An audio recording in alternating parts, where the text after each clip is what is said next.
Hello, this is Chef John from foodwishes.com with Spanish garlic shrimp.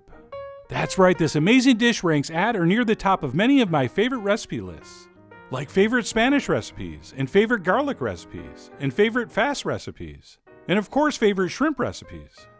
I mean, this even makes my list of favorite recipes to put on multiple lists. And if you've had this before, you know exactly why.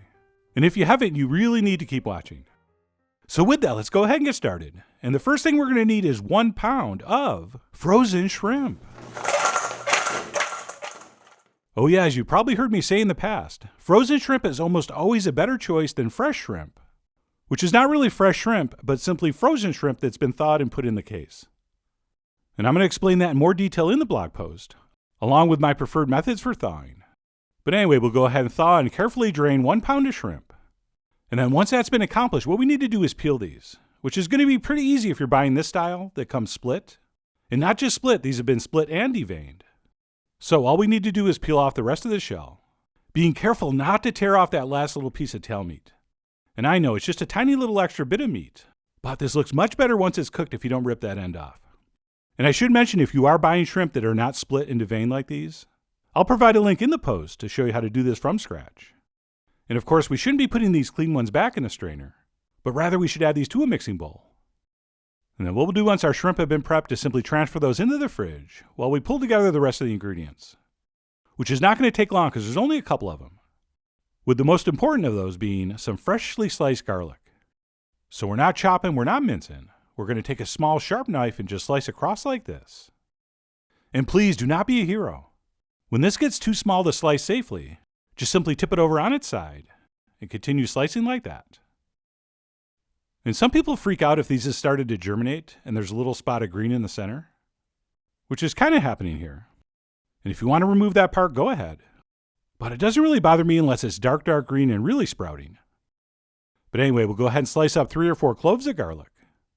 And then above and beyond that in our shrimp, we're also going to need some freshly chopped parsley, as well as some extra virgin olive oil, preferably something from Spain. And then last but not least, a couple tablespoons of sherry wine. And of course, you're going to want to use something very nice from Spain. But if you can't find that, just use something very cheap from America, as it really does not matter in this recipe, as long as it's the dry sherry, not a sweet dessert sherry.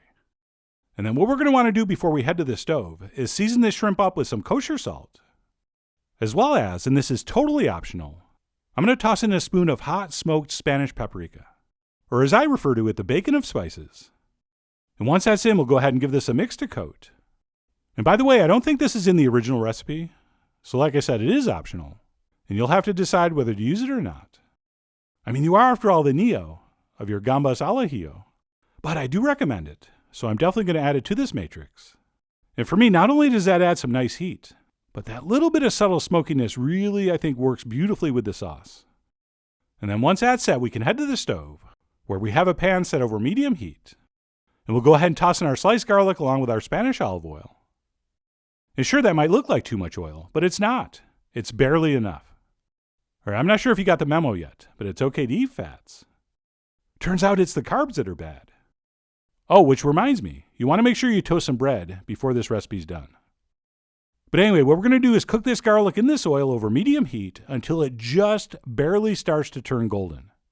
All right, we don't really want a lot of color on this, but we do want it to soften up a little bit. And we want that oil to be fully infused with that garlic flavor.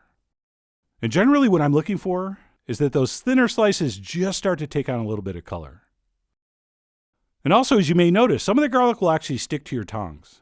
That's another indication it's starting to caramelize. And what we have to do immediately when we see that is add our shrimp in. Otherwise, our garlic's going to overcook. So we'll go ahead and carefully add our shrimp. And also turn our heat up to high, because of course all this chilled meat's going to cool our pan down.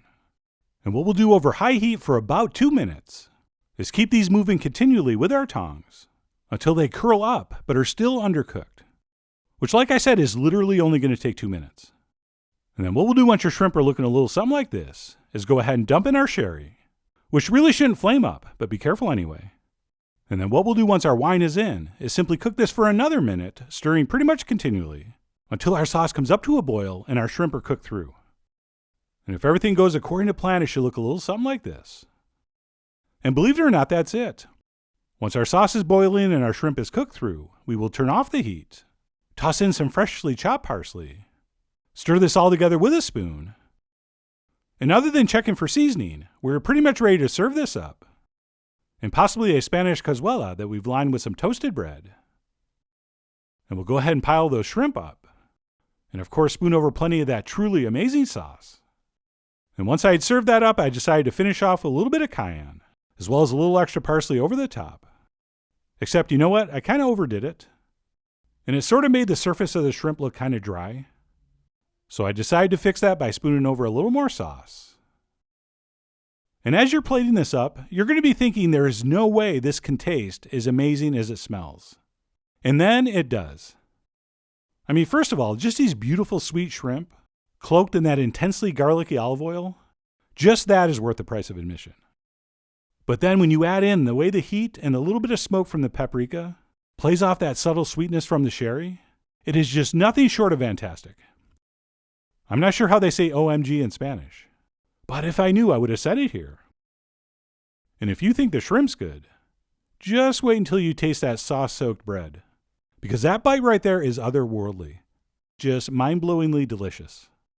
But anyway, that's it. My take on Spanish garlic shrimp. One of my all-time favorite things to serve at a tapas party. And if you're not familiar, tapas is simply what the Spanish call small bites of food served with drinks. And they actually have an old saying that there ain't no party like a tapas party, because a tapas party don't stop until you run out of the garlic shrimp. It actually sounds a lot better in Spanish. But anyway, because of everything I've just said, and because of everything you've just seen, I really do hope you give this a try soon. So head over to foodwishes.com for all the ingredient amounts and more info as usual.